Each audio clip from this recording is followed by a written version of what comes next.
Father of chemistry के modern chemistry के नाम से किनको जाना जाता है? लेवोजियर। किस देश के वैज्ञानिक थे? फ्रांस के वैज्ञानिक थे लेवोजियर। बताइएगा रसायन विज्ञान को जो है कितने भागों में बांटा गया है? 3। कौन कौन? फिजिकल केमिस्ट्री, ऑर्गेनिक केमिस्ट्री और इनऑर्गेनिक केमिस्ट्री। ठीक है, भौतिक रसायन, कार्बनिक रसायन और अकार्बनिक रसायन। देगा रसायन विज्ञान की वह शाखा जिसके अंतर्गत अणुओं के भौतिक गुणों का अध्ययन किया जाता है। कौन सा रसायन कहलाता है? भौतिक रसायन। ठीक है, बताइएगा जिस रसायन के अंतर्गत जो है कार्बनिक यौगिक का अध्ययन करते हैं उसको क्या बोला जाता है? कार्बनिक रसायन बोला जाता है। ठीक है, अकार्बनिक रसायन में जो है अकार्बनिक यौगिकों का अध्ययन किया जाता है। बताइएगा पदार्थ का वर्गीकरण कितने तरीका से किया गया? पदार्थ का वर्गीकरण क्या भागों में किया गया है?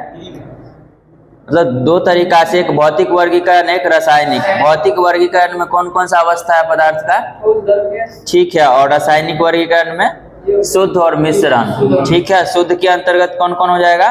तत्व यौगिक, और मिश्रण के अंतर्गत असमांगी और विषमांगी हो जाएगा। ठीक है, और बताइएगा धातु के अंतर्गत विभाजन, तत्व का विभाजन कितने में किया गया?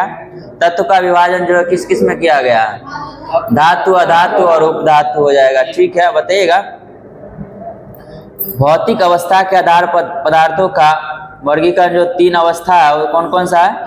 ठोस, द्रव, गैस। ठीक है, बताइएगा गतिज ऊर्जा सर्वाधिक जो होगा पदार्थ किस अवस्था में होता है? गैसीय अवस्था में सर्वाधिक गतिज ऊर्जा होगा। और बताइएगा घनत्व जो होगा किस अवस्था का होगा? सर्वाधिक ठोस में होगा। ठीक है, और अंतराण्विक आकर्षण बल किस में अधिक होगा?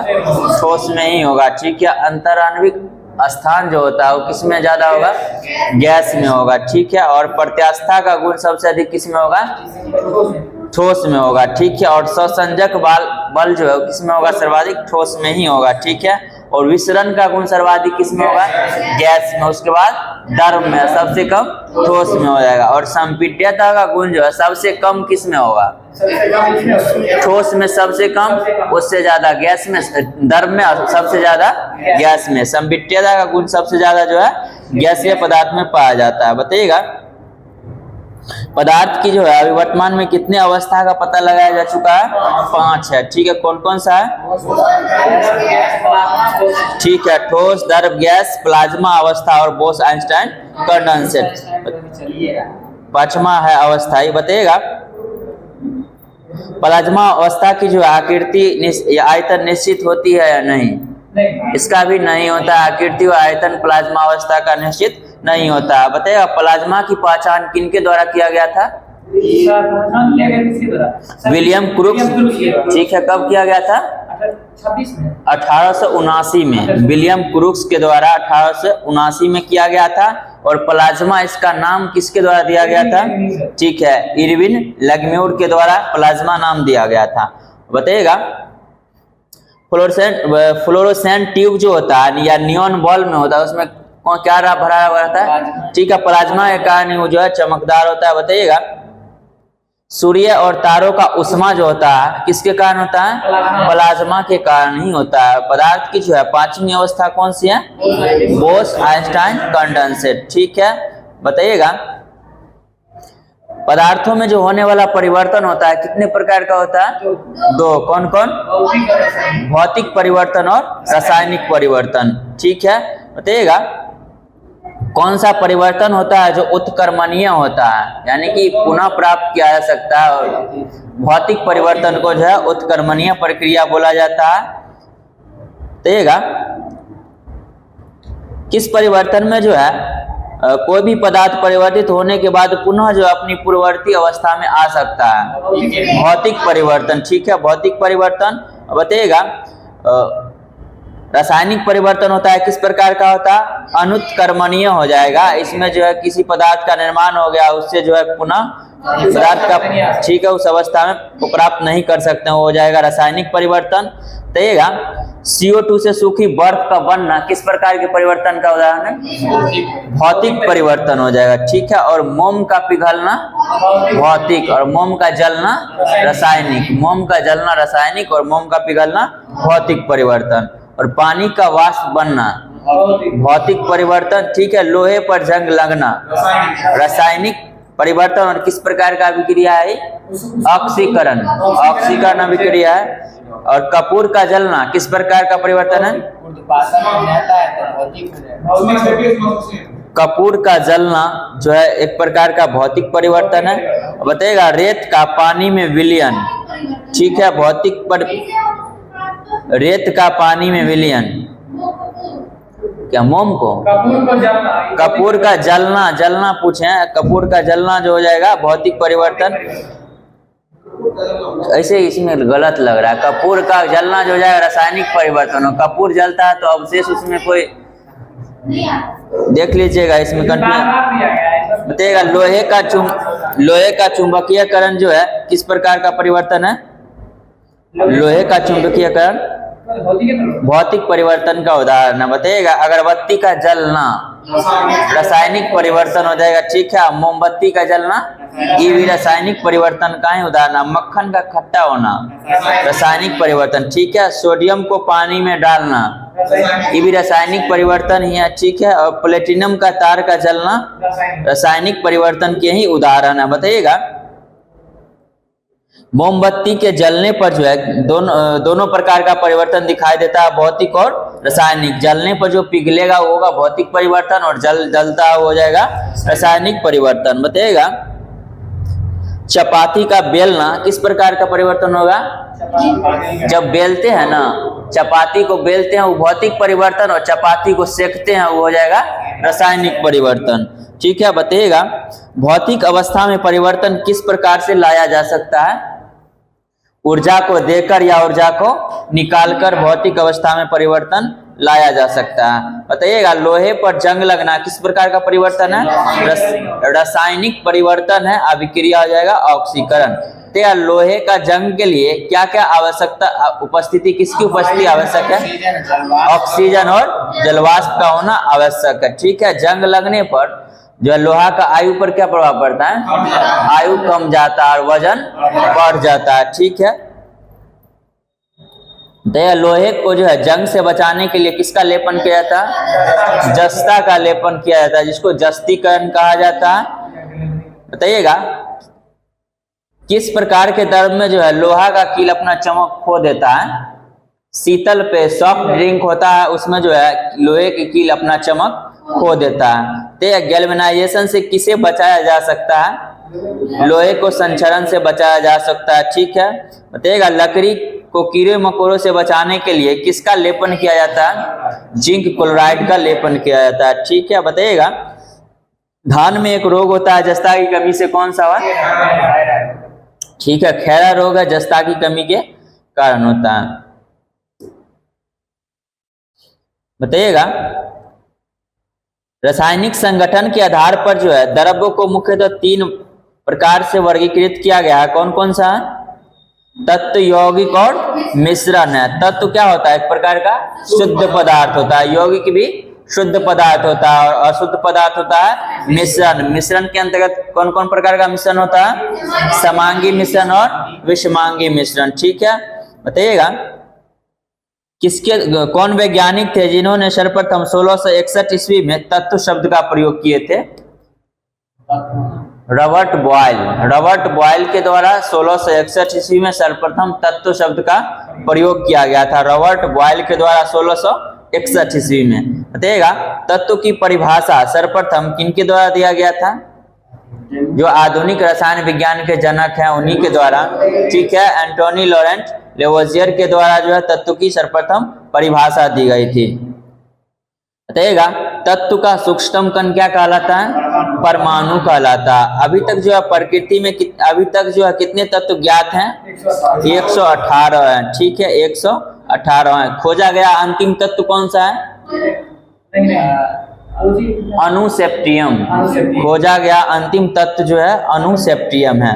बताइएगा अणुसेप्टियम हो जाएगा। बताइएगा कौन वैज्ञानिक थे जिन्होंने तत्वों के प्रतीकों का प्रयोग अत्यंत विशिष्ट अर्थ में किया था?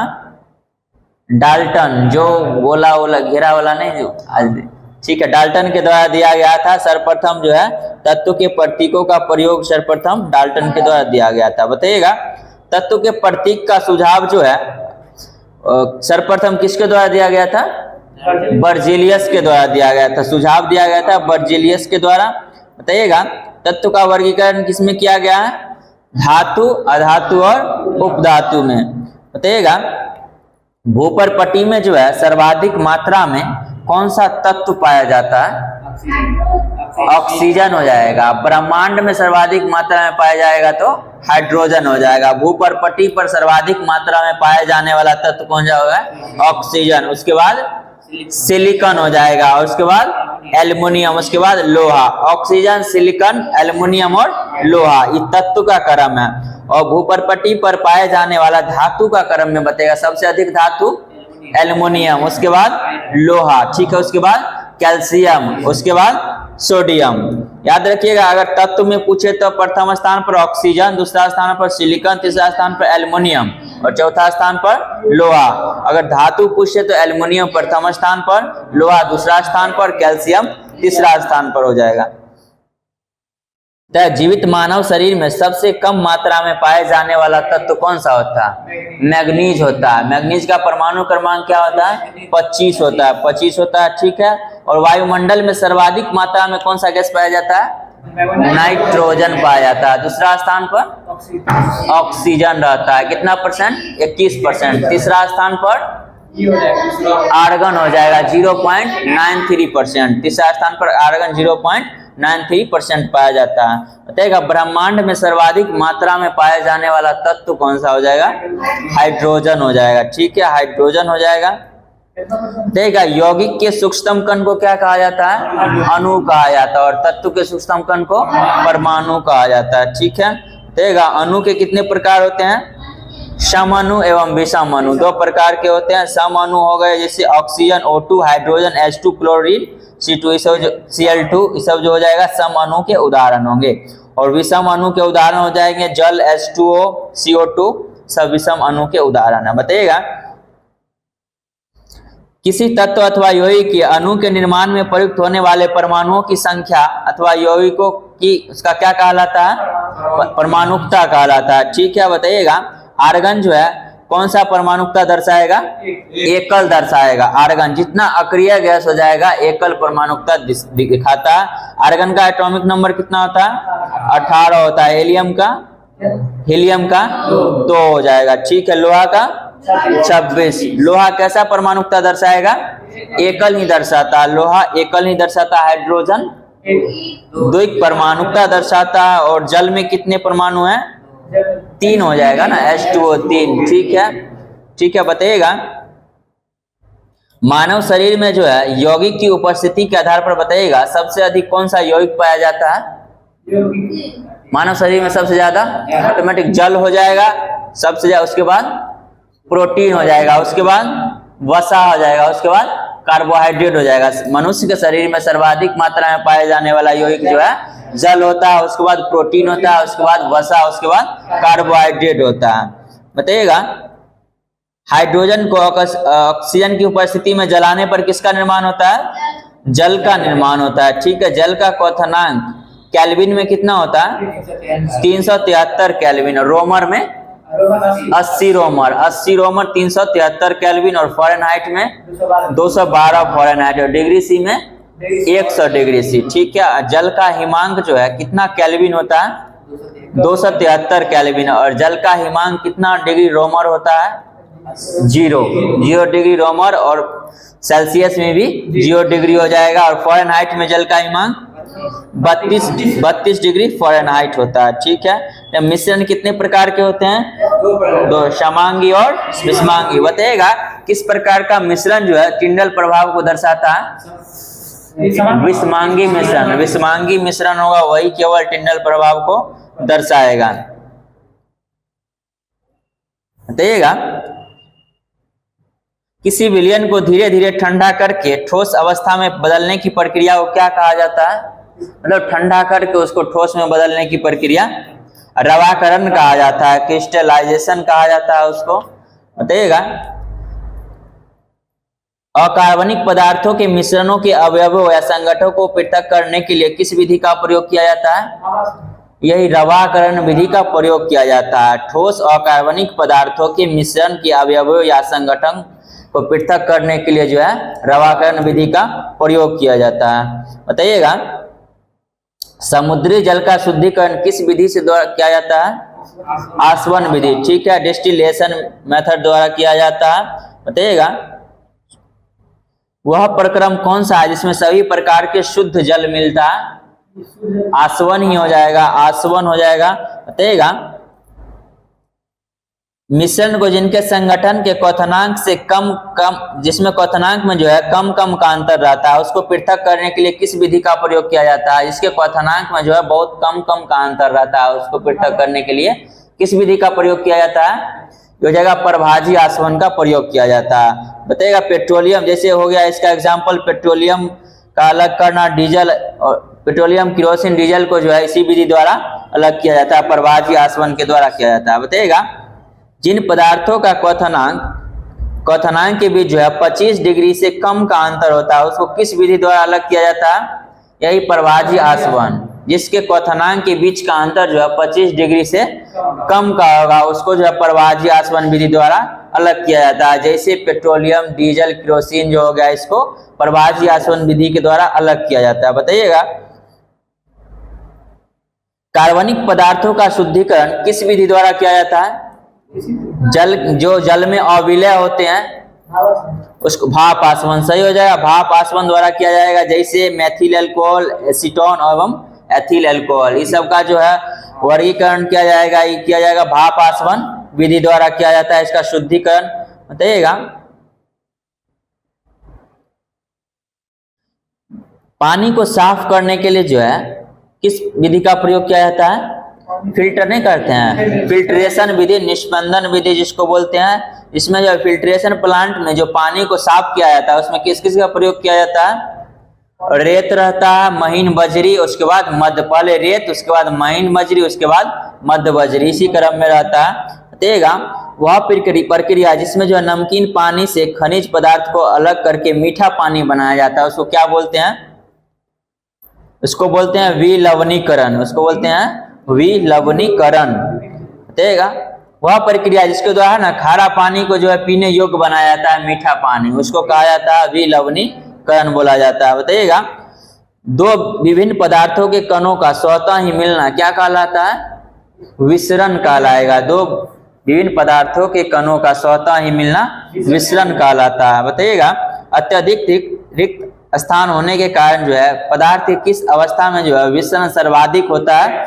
गैस का, ठीक है, गैस का विसरण जो होगा सर्वाधिक होगा। बताइएगा, घनत्व में अंतर रहने के कारण गैसों का गैसों में मिलना क्या कहलाता है? विसरण ही कहलाता है, ठीक है। बताइएगा, गर्म खाने का सुगंध जो है पूरे कमरे में फैल जाता है, किसके कारण होता है? विसरण के कारण ही होता है, ठीक है। सेंट का अगर बोतल खोलते हैं तो उसका खुशबू जो है चारों तरफ फैलता है, किसके कारण? विसरण के कारण, ठीक है। और मलमूत्र का दुर्गंध जो है नाकों तक फैलता है, मतलब फैलता है मलमूत्र का दुर्गंध किसके कारण? विसरण के कारण ही होता है, ठीक है। बताइएगा, गर्म सूप स्वादिष्ट क्यों लगता है? विसरण नहीं हो, ठीक है। और किशमिश जो है जल में डालने पर फूलता है, किसके कारण हो जाएगा? गर्म सूप स्वादिष्ट, पृष्ठ तनाव के कारण हो जाएगा, वो पृष्ठ तनाव हो जाएगा, गर्म सूप स्वादिष्ट लगता है। बताइएगा, किशमिश को जल में डालने पर उसका फूलना किस कारण होता है? परासरण हो जाएगा। किशमिश को अगर जल में डालते हैं तो फूलता हो जाएगा परासरण। बताइएगा, परासरण में जो है कम सांद्रता वाले विलयन से अधिक में जाता है अणु या अधिक से कम में आता है, ये बताना है आपको।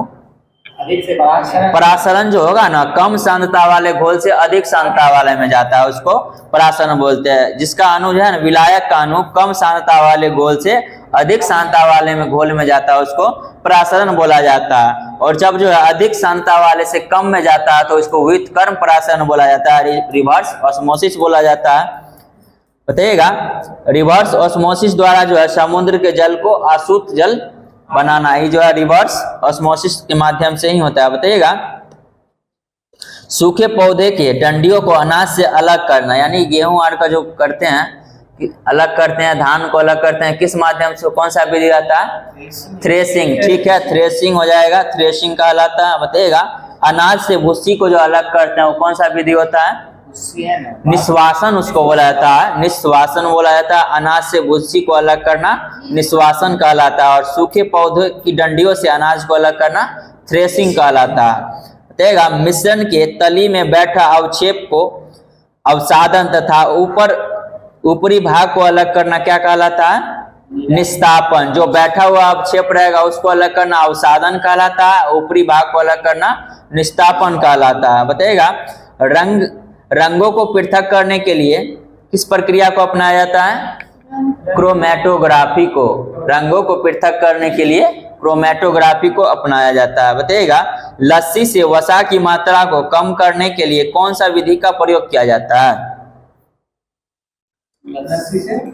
मट्ठा बनते देखे हैं कभी?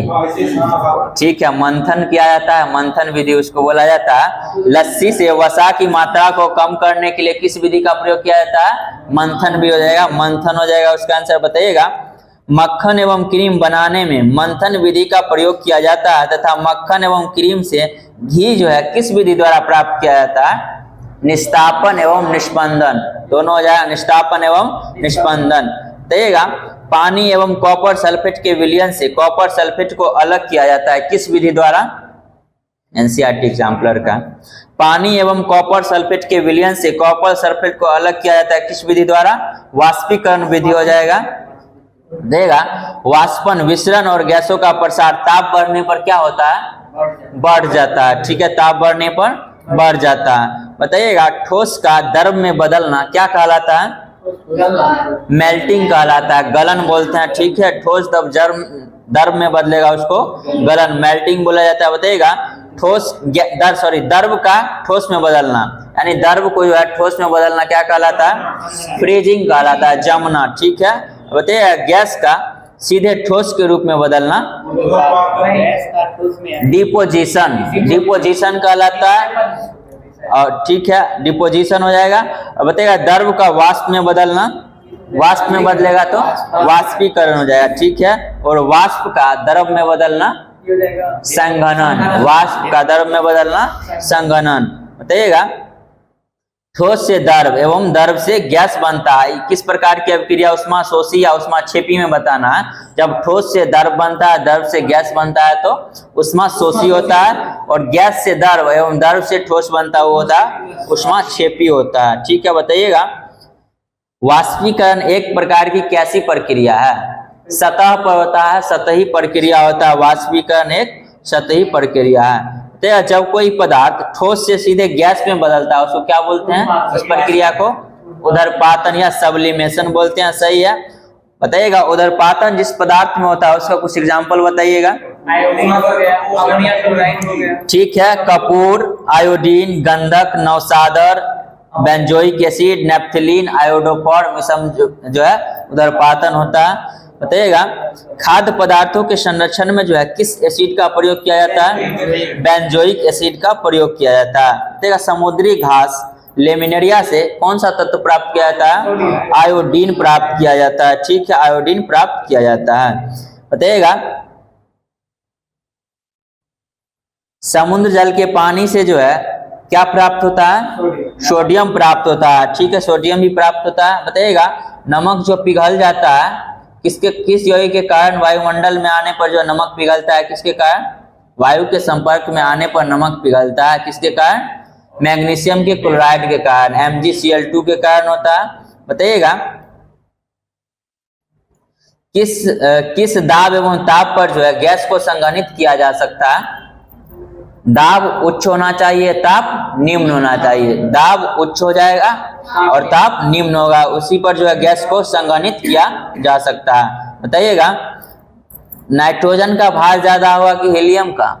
स्वाभाविक नाइट्रोजन का हो जाएगा। ठीक है, बताइएगा प्रथम सबसे हल्की गैस कौन सी होती है? सबसे हल्की गैस कौन सी होती है? हाइड्रोजन हो जाएगा, और दूसरा हो जाएगा हीलियम। ठीक है, बताइएगा किस गैस को आवारा गैस बोलते हैं? हाइड्रोजन को। हाइड्रोजन को आवारा गैस के नाम से बोला जाना जाता है। बताइएगा हाइड्रोजन गैस जो है अत्यधिक ज्वलनशील होता है, तो वायुयान के टायर में जो है कौन सा गैस भरा जाता है? हीलियम। ठीक है, गुब्बारों में भरा जाने वाला गैस हीलियम ही होता है। हाइड्रोजन ज्वलनशील होता है, उसके कारण जो है हीलियम को भरा जाता है। बताइएगा, कृत्रिम रूप से जो सांस लेने के लिए अस्पताल में प्रयोग किया जाता है ऑक्सीजन सिलेंडर, उसमें क्या क्या रहता है? हीलियम और ऑक्सीजन दोनों रहता है। हीलियम और ऑक्सीजन दोनों रहता है। दोनों किस अवस्था में रहता है? द्रव अवस्था में रहता है। द्रव अवस्था में रहता है दोनों। बताइएगा, कम गहराई पर समुद्र में जाने पे किसका किसका प्रयोग किया जाता है? देखिए, कम गहराई पर जाएंगे तो नाइट्रोजन और ऑक्सीजन, और अत्यधिक गहराई पर जाएंगे तो ऑक्सीजन और हीलियम का प्रयोग करते हैं। और फुटबॉल में जो गैस भरी जाती है कौन सी रहती है? Nitrogen gas. फुटबॉल में नाइट्रोजन गैस रहती है। चिप्स में भी नाइट्रोजन गैस ही रहता है। इतना खाद्य पदार्थ रहता है उसमें जो है नाइट्रोजन गैस भरा हुआ रहता है। बताइएगा, तेल के नमूने को लंबे समय तक ताजा रखने के लिए किस गैस का प्रयोग किया जाता है? यही है, हीलियम और नाइट्रोजन का प्रयोग किया जाता है। नाइट्रोजन और हीलियम का। बताइएगा, अस्पतालों में कृत्रिम रूप से सांस लेने के लिए अभी बताएं, हीलियम और ऑक्सीजन हो जाएगा। ठीक है, और किस अवस्था में रहता है? द्रव अवस्था में रहता है। ठीक है, बताइएगा, एलपीजी में जो गैस भरते हैं किस विधि द्वारा भरते हैं? दाब भरण प्रणाली। दाब भरण प्रणाली। और जो पेट्रोल भरते हैं पेट्रोल पंप पर, क्या हो जाएगा? वो पंप भरण प्रणाली। पेट्रोल भराता है वो पंप भरण प्रणाली, एवं गैस को भरते हैं एलपीजी को दाब भरण प्रणाली। बताइएगा, कोल्ड ड्रिंक्स में जो है कौन सा गैस भरी जाती है? CO2 गैस रहता है, जो जल से अभिक्रिया करके कार्बनिक अम्ल H2CO3 बना लेता है। गैस रहता है CO2 प्लस H2O बराबर हो जाएगा H2CO3, जिसको कार्बोनिक एसिड बोलते हैं। बताइएगा, गैस का द्रवण जो है किस ताप एवं दाब पर सुगमता से संपन्न किया जा सकता है? गैस को द्रव में बदलने के लिए जो है निम्न ताप एवं उच्च दाब की आवश्यकता होती है। ठीक है, बताइएगा, हाइड्रोजन एवं हीलियम से भरा गुब्बारा कुछ ऊंचाई पर जाने पर क्या होता है? फट जाता है। ठीक है, फूट जाता है। सबसे अधिक हाइड्रोजन और हीलियम में ज्वलनशील गैस कौन सा हो जाएगा? ज्यादा हाइड्रोजन हो जाएगा। ठीक है, बताइएगा, शुद्ध पानी का क्वथनांक कितना डिग्री सी होता है? अभी पूछे थे। 100 डिग्री सी हो जाएगा। 100 डिग्री सी। और बताइएगा, रोमर में 80। ठीक है, रोमर में 80 हो जाएगा, और फ़ारेनहाइट में 212 हो जाएगा। और शुद्ध पानी का क्वथनांक कितना डिग्री सी से अधिक होगा? 100 डिग्री सी से अधिक होगा। अशुद्ध पानी का क्वथनांक 100 डिग्री सी से अधिक होता है। बताइएगा, भारी जल, इसका रासायनिक सूत्र क्या होता है? अणुसूत्र का D2O होता है। इसका रासायनिक नाम क्या होता है? ड्यूटेरियम ऑक्साइड, गुरु जल इसको बोलते हैं। ठीक है, इसका क्वथनांक कितना होता है? भारी जल का क्वथनांक, ठीक है, 101.4 डिग्री सी होता है। भारी जल का क्वथनांक 101.4 डिग्री सी होता है। और ईथर का क्वथनांक कितना होता है? 34 डिग्री सी। ईथर का क्वथनांक 34 डिग्री सी होता है। शुद्ध पानी का क्वथनांक 100 डिग्री सी, और शुद्ध पानी का 100 डिग्री से ज्यादा, और भारी जल का 101.4 डिग्री सी, और ईथर का 34 डिग्री सी होता है। बताइएगा, वर्षा का जल एवं आशुद्ध जल विद्युत का क्या होगा? सुचालक या कुचालक? शुद्ध जल जो होता है ना, विद्युत का कुचालक होता है। कुचालक होगा। शुद्ध जल होगा, विद्युत का कुचालक होता है। ठीक है, बताइएगा, प्रेशर कुकर में जो खाना जल्दी बन जाता है किसके कारण? उसका दाब बढ़ जाता है, जिसके कारण उसका तापमान जो है कितना के करीब हो जाता है? 125 से 130 डिग्री सी के करीब हो जाता है, इसलिए खाना जल्दी बन जाता है। तो बारूद की खोज किनके द्वारा किया गया था? रोजर बेकन के द्वारा किया गया था। बारूद का अवयव क्या क्या होता है? इसका सुन लीजिए, बारूद, चारकोल, गंधक, सोरा। बारूद, चारकोल, गंधक और सोरा होता है बारूद का अवयव। बताइएगा, सोडा या नाइट्रेट का सूत्र क्या होता है? KNO3, पोटेशियम नाइट्रेट, KNO3 होता है। इसको सोडा या नाइट्रेट बोलते हैं। खड़िया का सूत्र बताइएगा तो। ठीक है, कैल्शियम कार्बोनेट CaCO3। इसी को जो है चूना पत्थर, संगमरमर, खड़िया सब बोलते हैं। ठीक है, बताइएगा, क्विक सिल्वर के नाम से किसको जाना जाता है? पारा। पारा को क्विक सिल्वर के नाम से पारा को जाना जाता है। पारा का संकेत क्या होता है? Hg होता है। इसका लैटिन नाम हाइड्रागिडम होता है। इसका परमाणु संख्या क्या होता है? 80 होता है। ठीक है, और बताइएगा, कौन सा धातु जो है द्रव अवस्था में पाया जाता है?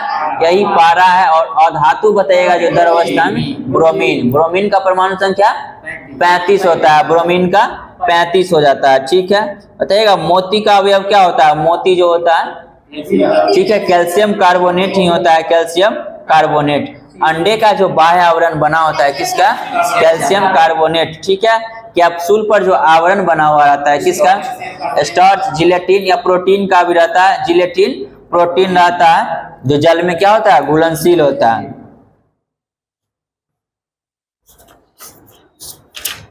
परमाणु संरचना कल पूछ दिए थे, परमाणु संरचना बताइएगा। जीव विज्ञान शब्द का प्रयोग सर्वप्रथम किसके द्वारा किया गया था? बायोलॉजी शब्द का प्रयोग सर्वप्रथम लेमार्क और ट्रेविरेनस कब किया गया था? 1801 में। ठीक है, लेमार्क कहाँ के वैज्ञानिक थे? फ्रांस के वैज्ञानिक थे। और ट्रेविरेनस जर्मनी के वैज्ञानिक थे। ठीक है, लेमार्क और ट्रेविरेनस के द्वारा सर्वप्रथम बायोलॉजी शब्द का प्रयोग हुआ था। बताइएगा बायोलॉजी का जो है जनक किन्हें जाना जाता है? अरस्तु को। जीव विज्ञान के पिता के रूप में अरस्तु को जाना जाता है। ठीक है, बताइएगा जंतु विज्ञान के पिता के रूप में अरस्तु को ही जाना जाता है। बताइएगा हिस्टोरिया एनिमेलियम किनका पुस्तक था? अरस्तु का था। ठीक है, हिस्टोरिया एनिमेलियम पुस्तक अरस्तु का था। इसमें जो है कितने जंतुओं का वर्णन किया गया था? लगभग 500 जंतुओं का जो है इसमें वर्णन किया गया था। हिस्टोरिया एनिमेलियम अरस्तु का पुस्तक था। बताइएगा वनस्पति विज्ञान के जनक किन्हें जाना जाता है? थियोफ्रेस्टस को जाना जाता है। बताइएगा हिस्टोरिया प्लेंटियरम पुस्तक के लेखक यही थियोफ्रेस्टस थे। ठीक है, बताइएगा जीवों के आधुनिक वर्गीकरण की शुरुआत किसके द्वारा किया गया था? फादर ऑफ मॉडर्न टेक्सोनॉमी के नाम से किसको जाना? Carolus Linnaeus. कब शुरू किए थे? 1753 ईस्वी में। ठीक है, बताइएगा लिनियस के द्वारा जो है समस्त जीवधारियों कितने भागों में बांटा गया था? दो, जंतु जगत और पादप जगत। ठीक है, और 5 वर्गीकरण किया गया था किसके द्वारा? व्हिटेकर, अमेरिकन वैज्ञानिक आर.एच. व्हिटेकर के द्वारा जो है 5 जगत में वर्गीकृत कब किया गया था? 1969 में। 1969 में 5 जगत वर्गीकरण किया गया था व्हिटेकर के द्वारा 1969 में। बताइएगा वो 5 जगत कौन कौन सा था? ठीक है, मोनेरा, प्रोटिस्टा, कवक, पादप और जंतु। मोनेरा, प्रोटिस्टा, कवक, पादप और जंतु। बताइएगा जीवधारियों का नाम लैटिन भाषा के 2 शब्दों से मिलकर बना होता है। इसमें पहला शब्द क्या होता है? वंश होता है और दूसरा शब्द जाति होता है। ठीक है, मनुष्य का वैज्ञानिक नाम क्या होता है? होमो सेपियंस होता है। ठीक है, बताइएगा मोनेरा जगत के अंतर्गत कौन से जीव आते हैं? एक कोशिकीय प्रोकैरियोटिक जीव जो है वो मोनेरा जगत के अंतर्गत ही आते हैं। और ये जो है स्वपोषी और विषमपोषी दोनों प्रकार के होते हैं। बताइएगा मोनेरा के कुछ एग्जाम्पल बताइएगा। ठीक है, बैक्टीरिया, माइकोप्लाज्मा हो जाएगा। बताइएगा प्रोटिस्टा के अंतर्गत कौन जीव आते हैं? ठीक है, इसमें जो है बहुकोशिकीय यूकैरियोटिक जीव आते हैं जैसे शैवाल, diatom, protozoa, Euglena, paramecium, amoeba, chlorella, ये सब जो है प्रोटिस्टा के अंतर्गत आता है। बताइएगा कवक की प्रकृति कैसी होती है? यह मृतजीवी होता है। कवक मृतजीवी होता है और कवक की कोशिका भित्ति किसकी बनी होती है? काइटिन नामक जटिल शर्करा की बनी होती है। सही है। बताइएगा 5 जगत में किस जगत के जीव को जो है इसमें क्लोरोफिल पाया जाता है? पादप में पाया जाता है क्लोरोफिल, जिसके कारण वह स्वपोषी प्रकृति का होता है। ठीक है, बताइएगा जंतु जो है बहुकोशिकीय यूकैरियोटिक के अंतर्गत रखा गया, स्वपोषी या विषमपोषी है? विषमपोषी हो जाएगा, विषमपोषी। बताइएगा अनुवांशिकी के जनक किन्हें जाना जाता है? ग्रेगर जॉन मेंडल को। और आधुनिक वर्गीकरण के पिता कैरोलस लिनियस को। ठीक है, और द्विनाम पद्धति का जनक लिनियस को जाना जाता है। बताइएगा विश्व में हरित क्रांति के जनक? ठीक है, किस देश के थे? अमेरिका के थे। ठीक है, भारत में हरित क्रांति के जनक? MS स्वामीनाथन। बताइएगा श्वेत क्रांति के जनक? डॉक्टर वर्गीज कुरियन को जाना जाता है। ठीक है, अब बताइएगा भारतीय पारिस्थितिकी का जनक किन्हें जाना जाता है? रामदेव मिश्रा। ठीक है, भारतीय पारिस्थितिकी के जनक रामदेव मिश्रा को जाना जाता है। बताइएगा भारतीय जीवाश्म विज्ञान का जनक बीरबल साहनी को, भारतीय जीवाश्म विज्ञान का जनक बीरबल साहनी को जाना जाता है। बताइएगा टीकाकरण का जनक एडवर्ड जेनर, टीकाकरण के जनक एडवर्ड जेनर को माना जाता है। बताइएगा जीवाणु विज्ञान के पिता लीवेनहॉक। ठीक है, लीवेनहॉक को जीवाणु विज्ञान का पिता जाना जाता है। करंट अफेयर्स में बताइएगा हरित क्रांति शब्द का प्रतिपादन किनके द्वारा किया गया था? हरित क्रांति शब्द किनके द्वारा दिया गया था? विलियम गॉड के द्वारा। हरित क्रांति शब्द जो है विलियम गॉड के द्वारा दिया गया था। बताइएगा कोशिका का अध्ययन क्या कहलाता है? साइटोलॉजी। ठीक है, और बताइएगा जीवों की आकृति एवं संरचना का अध्ययन मॉर्फोलॉजी कहलाता है, मॉर्फोलॉजी। अब बताइएगा जीवों के बाह्य आकारकी का अध्ययन क्या कहलाता है? External morphology. एक्सटर्नल बाह्य हो जाएगा तो एक्सटर्नल मॉर्फोलॉजी। बताइएगा शरीर का आंतरिक संरचना का जो अध्ययन करते हैं उसको क्या बोलते हैं? एनाटॉमी हो जाएगा, एनाटॉमी हो जाएगा। शरीर की आंतरिक संरचना का अध्ययन एनाटॉमी। अब बताइएगा रोग की प्रकृति, लक्षण एवं कारणों का पता लगाने के लिए किस विज्ञान का अध्ययन किया जाता है? रोग विज्ञान, जिसको पैथोलॉजी बोलते हैं, पैथोलॉजी बोला जाता है उसको। बताइएगा अस्थियों एवं कंकाल तंत्र का अध्ययन क्या कहलाता है? अस्थियों एवं कंकाल तंत्र का अध्ययन हो जाएगा ऑस्टियोलॉजी। सही है। बताइए हृदय की संरचना एवं कार्य का अध्ययन कार्डियोलॉजी हो जाएगा। ठीक है, बताइएगा रुधिर की संरचना एवं कार्य का अध्ययन रुधिर की संरचना एवं कार्य का अध्ययन हिमेटोलॉजी। सही है, हिमेटोलॉजी हो जाएगा। बताइएगा तंत्रिका तंत्र की संरचना एवं कार्य का अध्ययन न्यूरोलॉजी। ठीक है, तंत्रिका तंत्र के कार्य एवं संरचना का अध्ययन न्यूरोलॉजी हो जाएगा। और बताइएगा दंत विज्ञान का अध्ययन क्या कहलाता है? ओडोंटोलॉजी। ठीक है, ओडोंटोलॉजी कहलाता है। ठीक है, बताइएगा सौंदर्य का अध्ययन क्या कहलाता है? कैलोलॉजी कहलाता है। ठीक है, स्तनधारी का अध्ययन मेमोलॉजी, स्तनधारी का अध्ययन मेमोलॉजी। और बताइएगा एंटीबॉडी एवं एंटीजन का अध्ययन सेरोलॉजी, सेरोलॉजी। और सौरोलॉजी क्या हो जाएगा? छिपकली का अध्ययन। सौरोलॉजी छिपकली का अध्ययन और सेरोलॉजी हो जाएगा एंटीबॉडी और एंटीजन का अध्ययन। ठीक है, सार्कोलॉजी के अंदर किसका अध्ययन किया जाता है? मांसपेशी का। सार्कोलॉजी के अंतर्गत जो है मांसपेशी का अध्ययन किया जाता है, मांसपेशियों का अध्ययन सार्कोलॉजी। बताइएगा त्वचा विज्ञान का अध्ययन डर्मेटोलॉजी। सही है। अब बताइएगा नींद का अध्ययन नींद का हिप्नोलॉजी और स्वप्न का अध्ययन सपना का अध्ययन ऑनेरोलॉजी हो जाएगा। नींद का हो जाएगा हिप्नोलॉजी और सपना का अध्ययन ऑनेरोलॉजी हो जाएगा। अब बताइएगा नवजात शिशु का अध्ययन न्यूनेटोलॉजी, न्यूनेटोलॉजी होता है नवजात शिशु का अध्ययन। अब बताइएगा बुढ़ापा का अध्ययन क्या कहलाता है?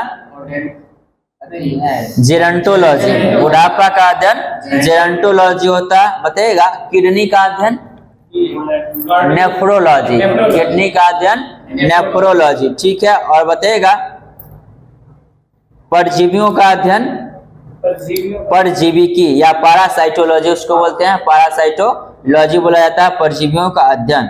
बताइएगा जीवाणुओं का अध्ययन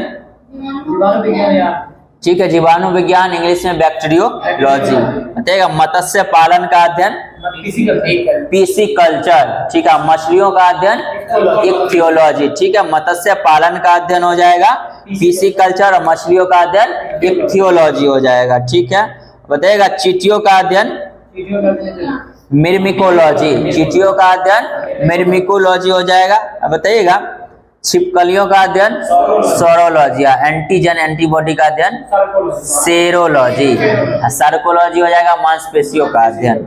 बताइएगा रेक्नोलॉजी के अंतर्गत किसका अध्ययन करते हैं? रेक्नोलॉजी, मकड़ियों का अध्ययन रेक्नोलॉजी। बताइएगा नीमेटोलॉजी के अंतर्गत किसका अध्ययन करते हैं? नीमेटोलॉजी हो जाएगा गोलकृमि परजीवियों का अध्ययन जो करते हैं नीमेटोलॉजी के अंतर्गत। बताइएगा जंतुओं के शरीर की प्रतिरोध क्षमता का अध्ययन, प्रतिरोधी क्षमता का अध्ययन उसको क्या बोलते हैं? इम्यूनोलॉजी, इम्यून सिस्टम का अध्ययन इम्यूनोलॉजी हो जाएगा। बताइएगा कीट पतंगों का अध्ययन इंटोमोलॉजी, ठीक है। और कीट के द्वारा परागण होता है उसको क्या बोला जाता है? इंटोमोफिली बोला जाता है। वायु के द्वारा होता है उसको एनिमोफिली बोला जाता है। बताइएगा सर्प विज्ञान का अध्ययन क्या कहलाता है? ऑफियोलॉजी, ठीक है। बताइएगा घोंसला का अध्ययन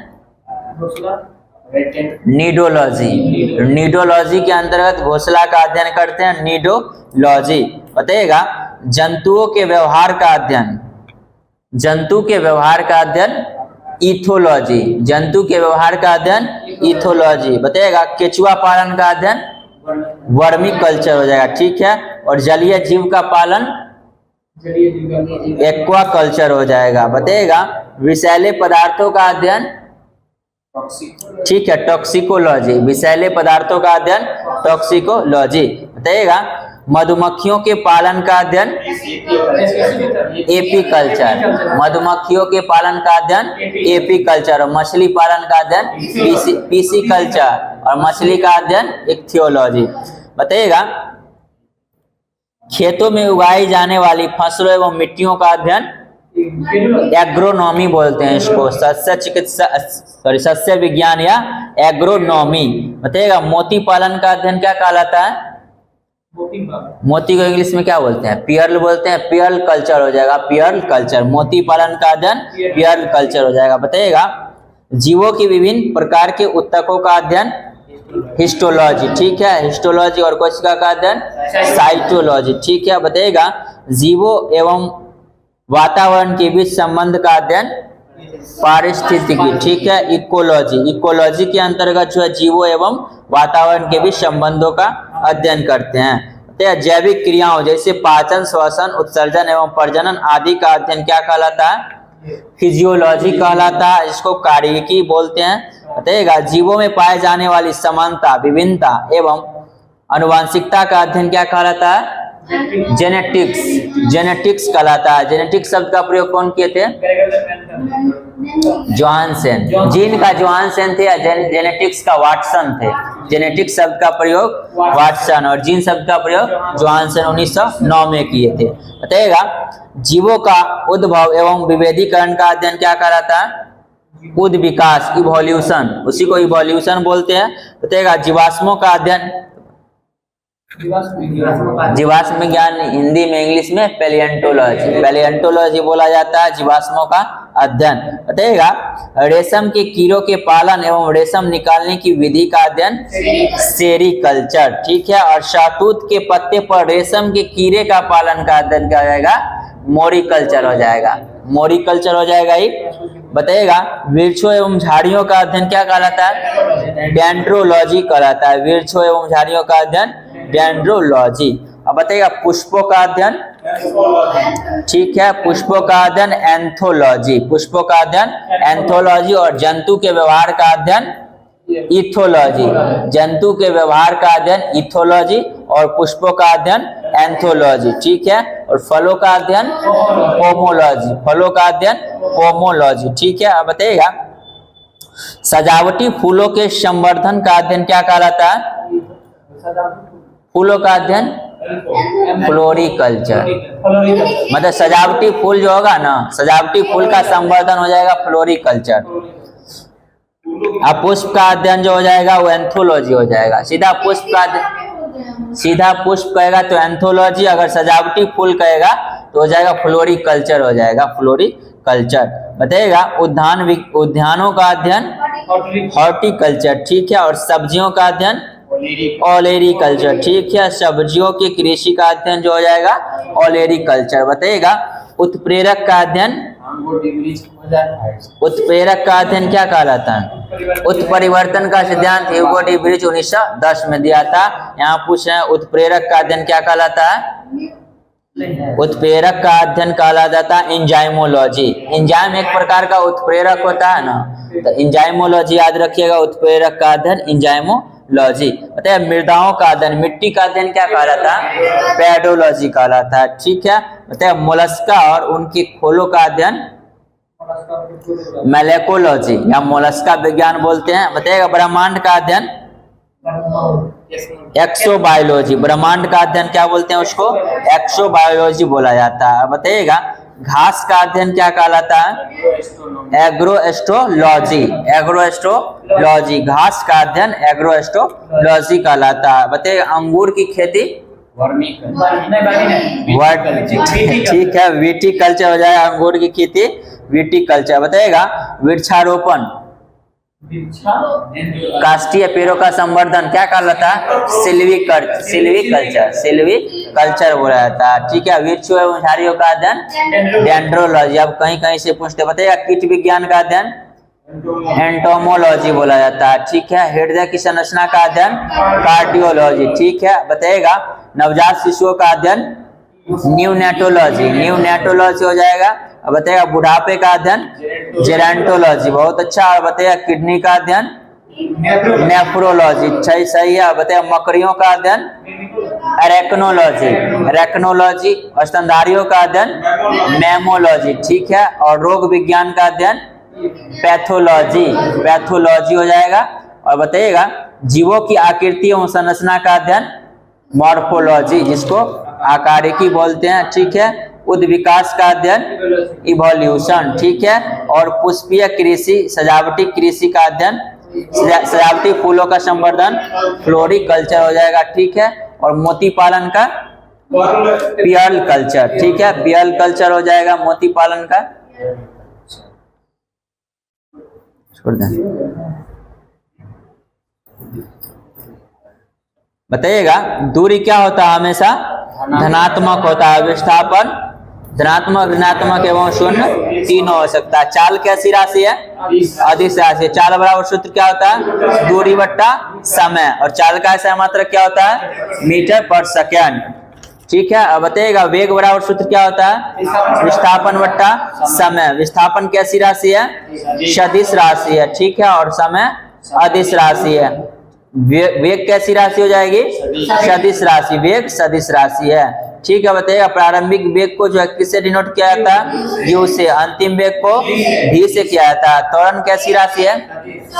सदिश राशि है। ठीक है, वेग में परिवर्तन की दर को क्या कहते हैं? त्वरण कहा जाए। ए बराबर सूत्र क्या होता है? v माइनस यू बट्टे टी होता है। ठीक है, v माइनस यू बट्टे टी। त्वरण कैसी राशि है? सदिश राशि है। ठीक है, जब वस्तु का वेग एक समान रूप से बढ़ता है तो त्वरण का मान क्या हो जाएगा? त्वरण का मान जो एक समान रहता है, त्वरण का मान एक समान बना हुआ रहता है। बताइएगा जब अंतिम वेग का मान अधिक हो और प्रारंभिक वेग का मान से अंतिम वेग का मान अधिक हो तो त्वरण क्या हो जाएगा? धनात्मक होता है। और प्रारंभिक वेग का मान अधिक होता है, अंतिम वेग का मान कम होता है तो त्वरण ऋणात्मक होता है, जिसको मंदन कहा जाता है। ठीक है, मंदन लिखने के लिए किस चिन्ह का प्रयोग करते हैं? माइनस का प्रयोग नहीं करते हैं। माइनस का प्रयोग नहीं करते हैं, याद रखिएगा, माइनस का प्रयोग नहीं करते हैं। बताइएगा विस्थापन को किससे डिनोट किया जाता है? एस से किया जाता है। ठीक है, बताइएगा स्मॉल जी का मान क्या होता है? ठीक है, 9.8 मीटर पर सेकेंड स्क्वायर। और कैपिटल जी का मान ठीक है 6.67 गुना 10 के power minus 11 newton metre square पर केजी स्क्वायर होता है। बताइएगा गति की परिभाषा का समीकरण कौन दिया था? गति की परिभाषा है वो समीकरण गैलीलियो। ठीक है, और गति का नियम कौन दिया था? न्यूटन दिया था। ठीक है, गति का नियम न्यूटन दिया था। बताइएगा न्यूटन के किस गति नियम से जो है वेग और समय को बताता है? कौन सा गति नियम? पहला। इसका समीकरण कौन सा क्या है? v बराबर u प्लस at। ठीक है, द्वितीय नियम का समीकरण बोलिएगा s बराबर ut plus half at square. और तृतीय का ठीक है v स्क्वायर बराबर u स्क्वायर प्लस 2s। बताइएगा विस्थापन और समय को कौन सा गति नियम गति के समीकरण से बताते हैं? विस्थापन और समय जी ठीक है, दूसरा हो जाएगा। और विस्थापन और वेग को दर्शाने वाला समीकरण हो जाएगा तीसरा। ठीक है, तीसरा हो जाएगा, कर दीजिए।